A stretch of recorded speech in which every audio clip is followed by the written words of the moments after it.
Dear families, ஒரு mini vlog பார்த்துடலாமா? நாங்கள் பார்த்திங்கன்னா ஃப்ரைடே ஈவினிங் வந்துட்டு கேரளா கிளம்பலான்னு சொல்லிட்டு பிளான் பண்ணி கிளம்பிட்டோம். திடீர்னு வந்துட்டு ஏன் கேரளா போகிறோம் அப்படின்னா, எனக்கு கொஞ்சம் நாளாக உடம்பு சரியில்லை. அம்மானால வந்து என்னை பார்த்துக்க முடியாத ஒரு சுச்சுவேஷன் ஆயிடுச்சு. ஸோ நீங்கள் வர மாதிரி தெரியல, நானே அங்கே கிளம்பி வரேன் அப்படின்னு சொல்லிட்டு நாங்களும் கிளம்பிட்டோம். நாங்கள் எந்த வழியாக போனோம்னா, நாங்கள் எப்பயுமே கோயம்புத்தூர் வழியாக தான் போவோம்.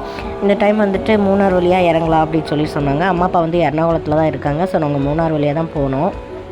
ஃப்ரைடே நைட்டு பார்த்திங்கன்னா ஒரு 10 மணிக்கு தான் நாங்கள் வீட்டிலேருந்து கிளம்புனோம். அதுக்கப்புறம் நாங்கள் மூணார் போகும்போதெல்லாம் ஒரு 1:00 சம்திங் ஆயிடுச்சு. மழையும் வர ஆரம்பிச்சிச்சு. ஒரு பேக்கரியில் நின்று டீ குடிச்சிட்டு அதுக்கப்புறம் நாங்கள் கிளம்ப ஆரம்பிச்சிட்டோம். அனிமல்ஸ் எல்லாம் அதிகமாக இந்த டைம் வந்து நாங்கள் எதுவுமே பார்க்கல.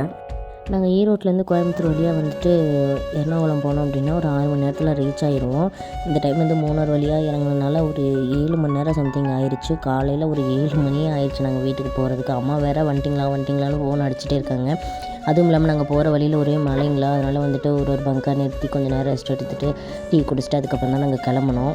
காலையில் சாப்பாடு பார்த்திங்கன்னா அம்மா வந்துட்டு சாப்பாடு சாம்பார் செஞ்சுருந்தாங்க. அதுக்கு கடிச்சிக்க வந்துட்டு மீன்காரங்க வந்திருந்தாங்க, ஃப்ரெஷ்ஷாக கொண்டு வந்திருந்தாங்க. நாங்கள் சாலை மீன் தான் அம்மா வந்துட்டு 250க்கு வாங்கினாங்க 1 kg மீன் வாங்கி குழம்பு வைக்கவான்னு கேட்டாங்க. இல்லை வேண்டாம்மா ஃப்ரை பண்ணிடுங்கன்னு சொல்லுவோம். அம்மா வந்துட்டு வித்தின் செகண்ட்லேயே எனக்கு வந்துட்டு சாப்பாடு வச்சு மீன் ஃப்ரை வந்து ரெடி பண்ணி கொடுத்துட்டாங்க. அடுத்து எங்கே போனோன்னு பார்ட் 2ல் போடுறேன்.